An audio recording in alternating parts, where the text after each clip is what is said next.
ഏവർക്കും സ്വാഗതം.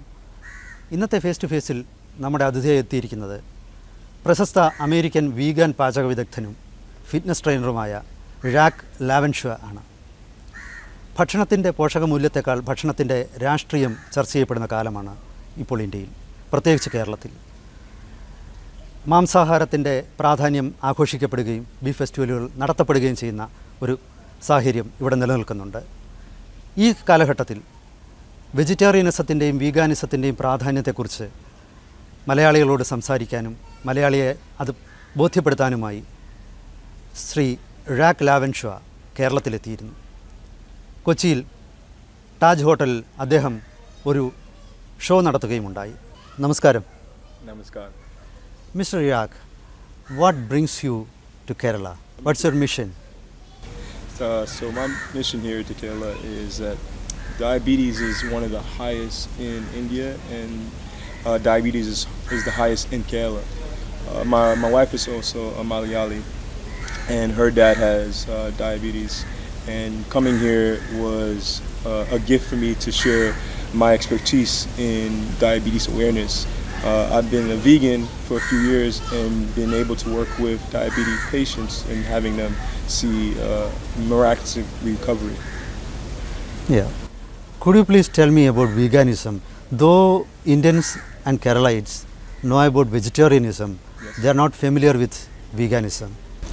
So veganism is really no animal products, so no dairy, even some cases no honey. It's really about the sustainability of the plants and the environment. So veganism, again, is no meat, because vegetarian is no meat, but the difference between the vegetarian and veganism is that you are all plant-based, everything that grows from the earth. Yeah. So do you advocate that factory-grown meat, like some chicken, these are things are available in the market now? Yes. Is it okay for vegans to take that factory grown, that products grown from cells within laboratories? So GMOs. Yeah, GMOs. So I'm not a fan of GMOs, primarily because of the veganism is, and also the sustainable lifestyle that I live is all about organic lifestyles and nothing processed or genetically modified. So I would suggest locals to support the farmers and support the normal process of agriculture. Yeah, right. You are a well-known fitness trainer and you are into wellness industry also. Could you please tell us about what inspired you to take up this career? Yes.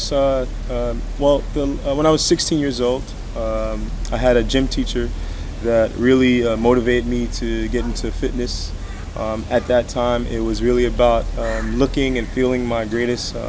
I was always staring at the mirror, and I noticed at a young age, people were asking me, how did I look a certain way? How did I get my abs? And really helping out the kids, then graduating, still having a job and maintaining a healthy lifestyle. But what really got me into training was I got invited to teach a class in a community college, a health class, and I was hooked because the amount of people that really seen the results post my devotion. So I've been in the industry since I was 16, and I love it. I've been able to have a lifestyle and have my passion support my life. Is it possible to maintain a vegetarian and vegan life and look very muscular and very healthy?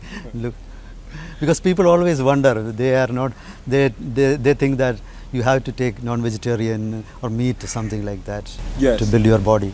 Yes, so that's the number one question I get asked around the world is, right, do I get enough protein? How am I able to maintain my muscle size and be a vegan? Is it true? Yes, it's so true. If you look at the animal kingdom, the gorilla, plant-based, massive gorilla, plant-based, is able to get all the nutrients, the first source, the primary source. And really, if you look at foods on a macro level, proteins, fats, and carbs, you're able to get more protein, dense protein in plants. So you can definitely maintain muscle size and have increase of energy level with going plant-based. Okay. India is known to be one of the places, perhaps one of the places where vegetarianism originated. Yes. I think the history of vegetarianism stretches back to Indus civilization, which is almost 3,000 years or 3,500 years That's correct. old. But later on, people began to change from vegetarian lifestyle to non-vegetarian lifestyle. What is your advice to people? Because many people prefer non-veg life here. What is your advice? Well, it's very ironic.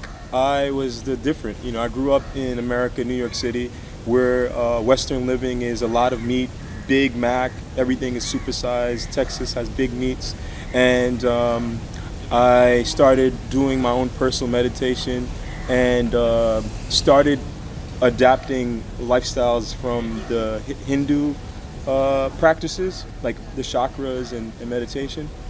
And that led me into my plant-based, because when I was silencing my mind and having a conscious awareness of my mind, I only wanted just stuff from the earth.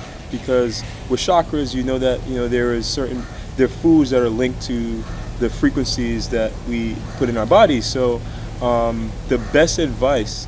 What is it? Foods are linked to the frequencies. Could you please explain about that concept? Okay, so for instance, in the chakras, because they're all like reference points, and so the pigmentations in foods, you see like the red in beets and the roots in the beets. And sometimes it was linked to the being grounded and being more leveled, and so the frequencies in the foods are like communications within the body. And even when I became vegan, there was a clarity, a mental clarity and awareness that I had because of certain foods that I was putting in my body. And so that was my interpretation that I did, because I wanted to do my own investigation. And a lot of the reference that were in the Hindu practices were the most aligned out of every other things that I had. Yeah. Mm-hmm. So who inspired, is there any person who inspired you to veganism? No one really. How did you get into it, this lifestyle? Okay, so it was a few years back where I was at a point in my life where I wasn't fulfilled. I was traveling, because of, because I was fit and doing things, but I still wasn't content. There was enough gratification in my life, so I just started meditating.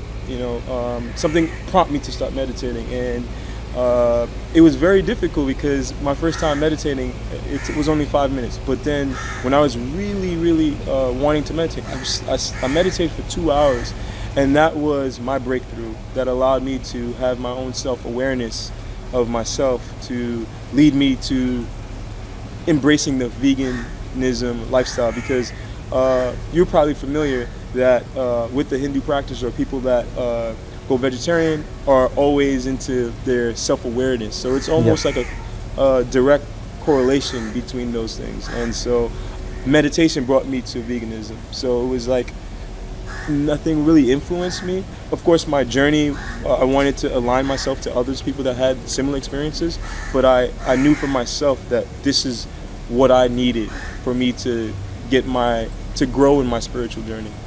How popular is veganism in the US and other Western countries? Well, veganism now is growing really fast, primarily because of we're in the information age.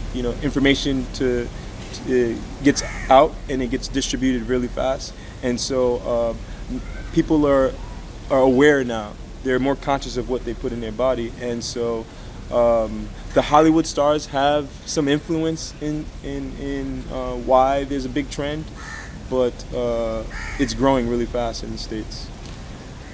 Perhaps being a vegetarian is a bit difficult thing in many countries, because if you go out and have food from a restaurant, may be a bit difficult to get a purely vegan dish. So what about that in US? Well, in terms of difficulties, I mean, I think there is some challenges finding vegan options in certain places around the world. I know when I was in China, it was very kind of difficult to find vegan options. But here in India or even in Kerala, there is an abundance of fresh foods that people grow. And the flavors and the way the foods are prepared. So there is less difficulties, I feel, that are here than I would say maybe in other parts of the world like China and even maybe in Texas where there's limited options. But it really is in your mindset, you know, because even with the challenges, you always find a way. Correct. And you know, what's wrong with fasting too? You know, back in the days, people used to fast and have more of a cycle of a detox. It's okay, and I think people are feared to have a lack of food because of scarcity. But I think detoxing and fasting a few days out of the week doesn't hurt. On the health side, what are the benefits of being a vegan? Oh, there are tons, but the one that I always like to start off is mental clarity. Because before I was vegan, I always ate healthy. You know, I was pescatarian. I ate fish. You know, like Kayla, they eat fish, and I worked out. But one of the things that I noticed when I was totally plant-based vegan is I had mental clarity. As a young adult too, I had a lot of, I guess, pimples and stuff like that. My face started glowing. I have more energy. You know, like I don't take energy drinks, coffee. You know, I'm always buzzing. People are like, hey, what's their secret? There is no secret. You know, I really eat well. I eat plants. I noticed that my gains in the gym, that I have extra energy because I'm more conscious about what I eat. But other than that, that's the main key benefits. Okay, okay. Is it helpful to prevent cardiac diseases, because so many Indians have cardiac disease? There is a high presence of cardiac patients here, Yes. especially in Kerala. Yes. How helpful is it for cardiac patients? Oh, it's really helpful. Diabetes and cardiac issues are almost related. Obesity is related to that. With going vegan, it's fibrous, so you're eating more fibrous foods. So that would help actually detox and help with cardiac patients, because if in India the fitness move is growing but it's not there, people are not as active. Correct. And so if you are eating foods that make you feel full and have more fiber, it would help with the plates, you know, like having all this excess fat, the storage that clogs the arteries. So going plant-based would be my biggest suggestions if you have cardiac issues here. So here in India, people always depend on milk, Yes. because they take milk once or twice in a day. They mix milk in tea. So if you follow vegan lifestyle, is there a replacement for milk? Yes, yes.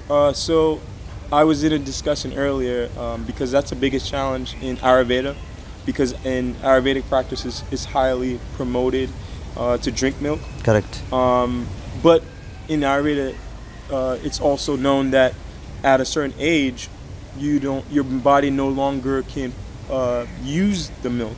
So there is really no usage of the milk. I know it's a good practice to drink the milk, but there is really no use. But if you really want a milk substitute, I always recommend you can make nut milks, coconut milks yourself.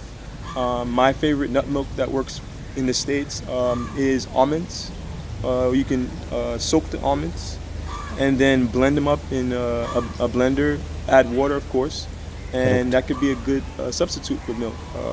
It works. It's been a big trend in the States. You can even use sunflower seeds, your nut preference, and just add water. And you'll save more money. You'll actually feel better Correct. about yourself. Earlier we said about the difficulty in finding vegan products or difficulty in locating vegan restaurants and Yes. food. So is there any effort in the US to build an alternative? Oh yeah, the vegan trend is growing. Like I said, in the U.S., there are chains of restaurants, not as much as a non-vegan, but there is a big promotion. In California, I just seen an article that they passed vegan options in the airlines, in the schools. So the government is now getting involved because now they're seeing published research. Do you have any in the US, any business in interest in the vegan products? Oh yes, yes. In New York, where I'm from, I have a plant-based food delivery service. In Texas, I had a vegan cafe that's converted now to delivery because that's a big trend now. People are not really going inside restaurants anymore. They're wanting delivery. So I have plant-based food delivery services throughout New York City in the 5 boroughs. Okay. You are into fitness training also. Yes. Have you practiced yoga? Do you know? Oh yes. I fell in love with yoga a few years, and it changed my life. Really, when I was first introduced to yoga, it was uncomfortable because weight training is the total opposite. Tightens the muscle, yoga elongates the muscle. And now I practice yoga every single day, and it's part of my lifestyle. And I don't think anything other. If you practice yoga as well as weight training, how do they sync? Yes, so yoga actually helps you perform your weight training more effective and better, and you get more full range of motion. And actually running as well, you get full range of motion. So yoga actually enhances your performance in weight training. Okay, that doesn't prevent the building up of muscles. Oh no, it helps. It helps. Actually helps. So, have you incorporated aspects of yoga into your training? Oh yes. I incorporate yoga every single day in training. I just started doing more martial arts, and so what I do with yoga, I do it at the end of my training, where the body is nice and warm, and then I also, with yoga, I do core training. So I hold